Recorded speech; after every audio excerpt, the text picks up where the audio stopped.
Well, hello fellow mother truckers and rebels that you are, and welcome to another video. Right then, so the previous three videos you've seen were all on sunny days, all taken on yesterday's walk. That was Wednesday's.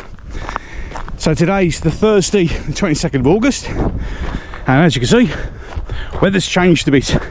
Unfortunately, it's quite windy up in Scotland. Apparently there's ex-storm and Nesto or whatever impacting there, so we're getting a little bit of gusty wind. Even though the sun's coming out, the sky doesn't look exactly promising. So I'm going to battle on with these videos. I'm going to apologise in advance for the wind. As I said, it's nature and there's nothing I can do about that.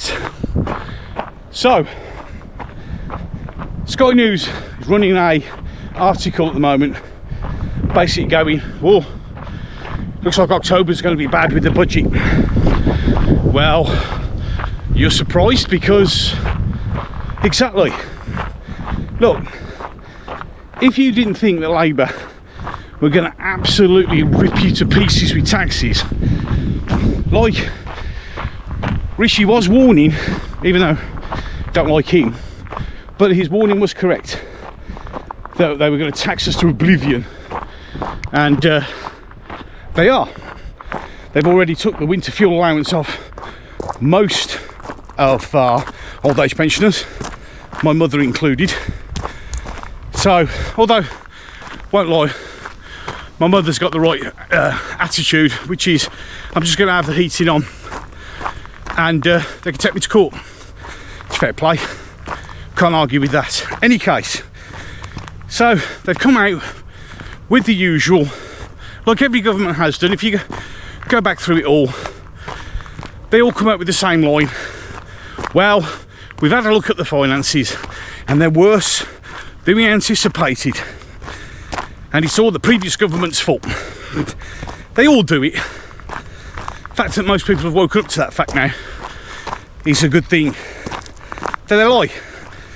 So she promised not to raise income tax, VAT, unless you're a private school, which we've discussed before, and national insurance. And they're not going to do that. They promised they're not going to do that. Well, 2 years ago they were outraged and disgusted at removing the winter fuel allowance. So yeah, exactly. So she's come out, 22 billion.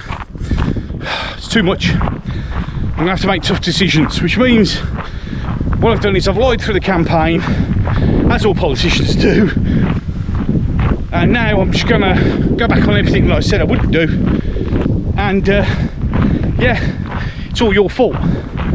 Well, no, it's the previous government's fault. I'm not going to take any responsibility, and I'm just going to kill you with it, tax you to oblivion.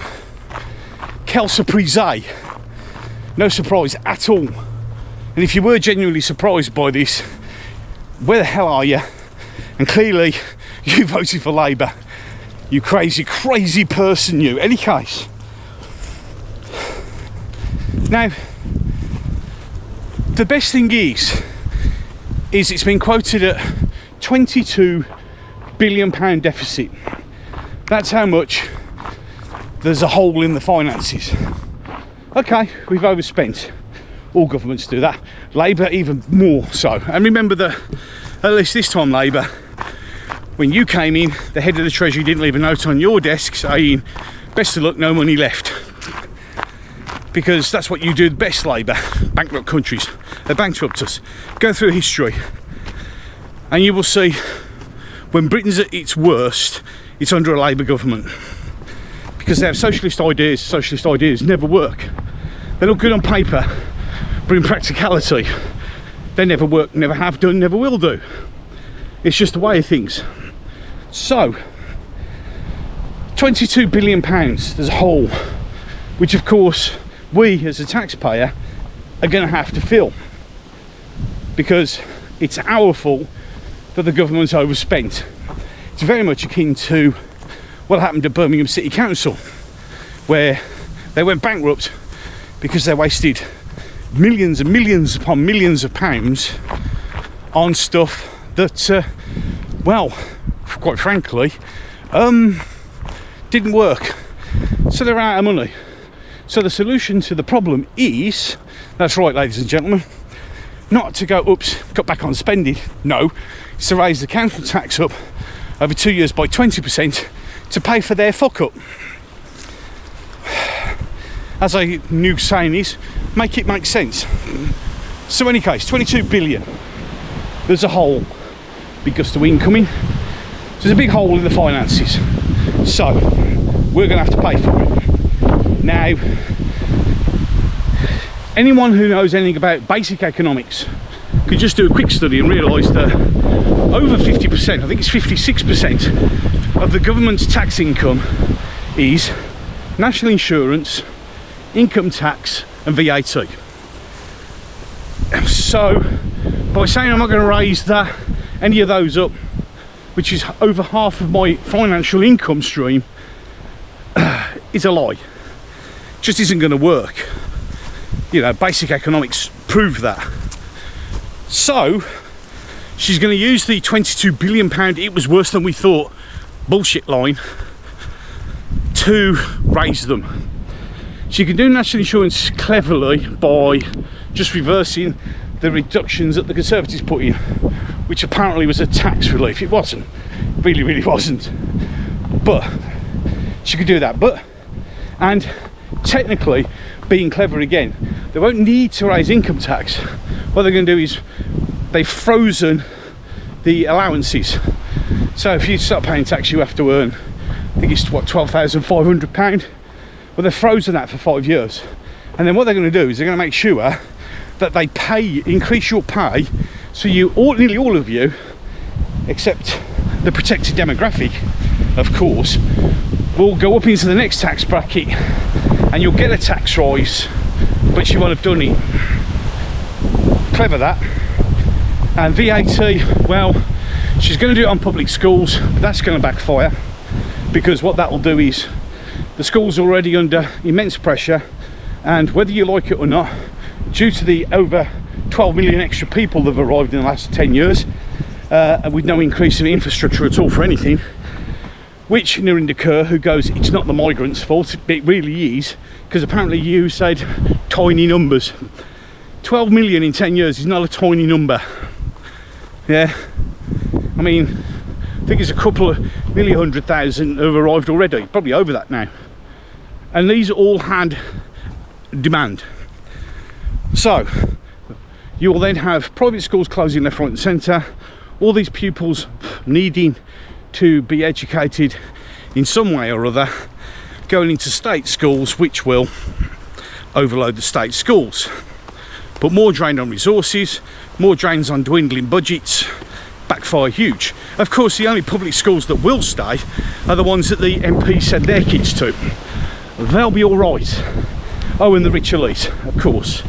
So the richer you are, the more likely you are to get a public. So if you are an honest, hard-working, working class man and woman who's saved and struggled to put your child through private school because you can, even though it's costing you a load of money, you're going to be screwed over, because you know you want what's best for your family, for your kids. Doesn't count anymore. Only the elite will fly.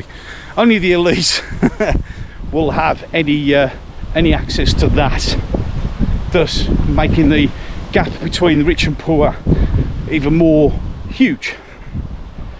So okay, fair enough, we've got a deficit, taxes are going to go up. I'd have preferred it if you hadn't lied and you'd actually told the truth, but it's a lot to expect politicians to tell the truth, I know. So okay, fair enough, it is what it is. We're going to have to bite the bullet. Cost of living is just going to drag on, it's going to be worse. Except of course we've sent over 30 billion, or will be sending over 30 billion pounds abroad. The biggest chunk of it, which I think is 24, I've got the figures, if I can find them again I'll put them up on the screen. These billions to Africa for their green projects. And it's just been revealed by accident, by the looks of it, that 537 million pounds has gone to China, you know, the second richest country in the world. We've even apparently paid for a temporary bicycle lane in Mexico City. You know, that place we all go to regularly. So our government screams we have no money.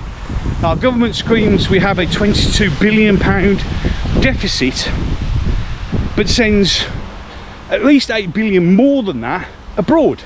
I mean, we are sending 1 billion a year, so they say every year while they're in power, so that's £5 billion to the Ukraine for what exactly? To keep up the forever war that will eventually, if they keep pushing as hard as they are, probably drive us into World War III. Which, on the flip side, I don't think will be a nuclear confrontation, because it'll just be conventional.